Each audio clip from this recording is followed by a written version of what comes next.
Welcome to the decision. So I was playing this blitz game, kind of an oddball, crazy thing. The guy was moving very quickly, so got to here. My opponent had about 2 minutes and change. I had 1 minute and just a second or two, whatever. So he's got completely twice the time I have. And so the idea came to me what I should do. So this is a special two-part edition. So take a couple of minutes, no more than 5 really, probably won't take you very long, and see if you can figure out the move I played. Pause the video and we'll be right back. Okay, we're back. Now, 99% of you have to have played this move. It's obvious and good. So, getting in there with the tempo, which is very key. Welcome to the decision, part 2. Now, what should you do here as black? I'd say take up to, up to 10 minutes, but 5 is probably good enough. If you limit yourself, if you don't see it in 5, you're probably not going to see it in 10. It's not a difficulty question. It's an understanding question, and if you don't get it, you're not getting it not because you can't see the move, but because you don't understand why the move is the correct move. So don't kill yourself if you're not getting this quickly. You're going to get it or you don't, but it's not on your vision, it's on your understanding. So again, pause the video and we'll be right back. Okay, we're back. Now basically there's 2 moves here you can play as black that do basically the same thing. Rook takes f3, or you could play queen takes f3.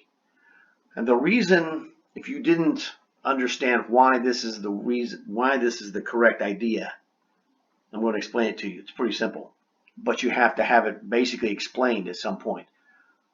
We're in the end game, 6 pawns versus 5.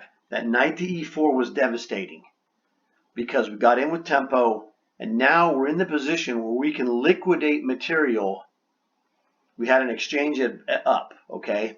We can give material of the piece material back to gain an iron grip on this endgame position. And that's exactly what I did. I'm sure the Stockfish says this was all terrible. Relatively speaking, there was probably some other computer move that was, better. Whatever, I don't care about that. I don't play for computer perfection. I play to win the game. So, we liquidate the pieces. He's now left with bad bishop with the c4 and d5 pawns.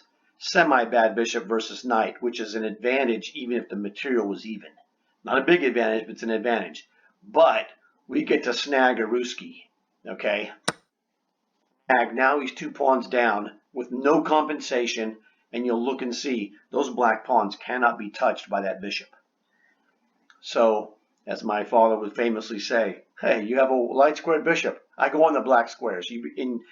And I added to it, it becomes a ghost. His bishop becomes a ghost. It doesn't matter to me. He's in trouble. I'm threatening to make a move on this A pawn and the c4 pawn, etc. So this is the key.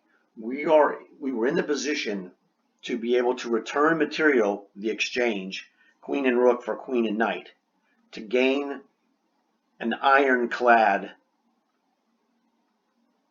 endgame advantage of knight versus semi-bad bishop with a 2-pawn advantage. Super difficult for me not to win this.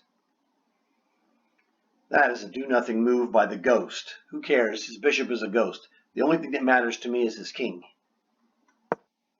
So he missed the threat that I had, which was knight to b1, a killer move. But he couldn't stop it. His ghost can't stop that. He could move his king is what he should have done. Because he doesn't see it was horrible winning the c-pawn. And then he's just making fast moves. At this point, it's completely so over even in his own mind. He just makes nothing but fast moves. I mean, I guess I should show you because some of you may have never seen the technique, quote unquote. So we got him knight versus bad bishop, and he makes a mistake. It's like, come on, bro. You know, his brain was off. So it's like, it doesn't really matter. He made a mistake and gave me the bishop. He's dead lost anyway. I don't care. Knight to e5 is an ironclad move. There's nothing he could do. We're just going to push those 2 pawns, force a passer, force his bishop off the board anyway. It just happens sooner because he played the move. Hey, look, he's going to go for our c7 pawn. Oh, good luck with that. Can he get there in time? The answer is no, of course. It doesn't really matter, even if he could.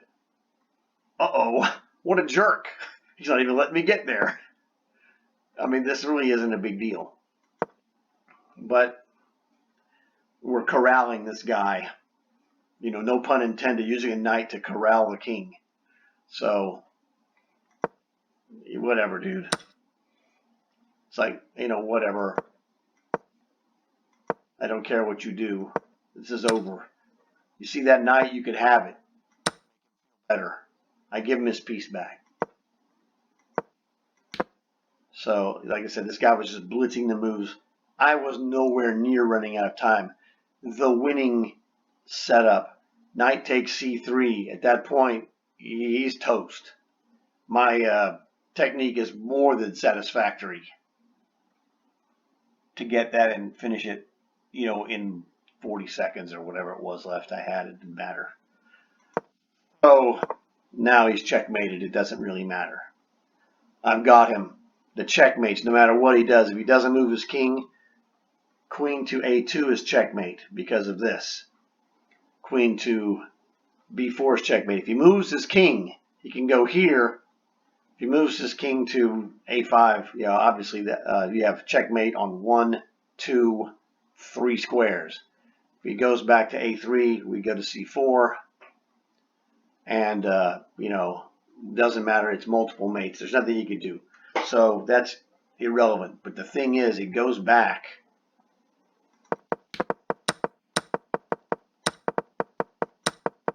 You know, like I said, it's a two-part.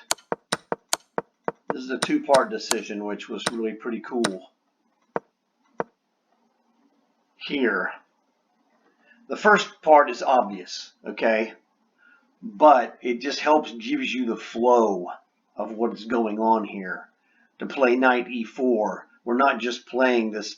It's a good move, you know, under any circumstances, at any rating, it doesn't matter. It's just knight e4 is the obvious move. Sometimes the obvious move is good. And I just wanted you to get the flow. And almost every player who looks at this position sees, well, of course, knight to e4. I'm attacking your queen with my knight, forking the c3 pawn as well, with tempo. It's very difficult to beat that. So, you know, he does the only move you can do. It's king, queen, f1. So I'm liquidating because he just has nothing. Because I realized I'm taking that c3 pawn, and with 2 pawns up, with an invincible queen side. Those black square pawns are just invincible to his ghost bishop. So I just wanted to reinforce the idea of what I call a simplification combination. We simplify the position by trading rook and queen for queen and knight, even though we have a vicious grip on the position in a speed chess game or blitz game where you have 1 minute to finish the game. Don't be fancy. Don't try to be Kasparov. Don't try to be somebody you're not. Be you and be the best you can be. And me, I'm a simplification guy. Simplify to an easy win in the end game where I don't have to make any kind of thinking because I've already done all this thinking in the past. This is just easy money for me. And any good player would say, yeah, this is easy money. They're going to win this. So that's what I wanted you guys to see, was how this is done under different circumstances. So like my video. Tell me if you've got both moves. Remember, queen takes, knight is also counts. Subscribe if you haven't subscribed, so you'll get more gold as it comes up. You guys know what to do. I'll talk to you later. Just over 10 minutes. Awesome.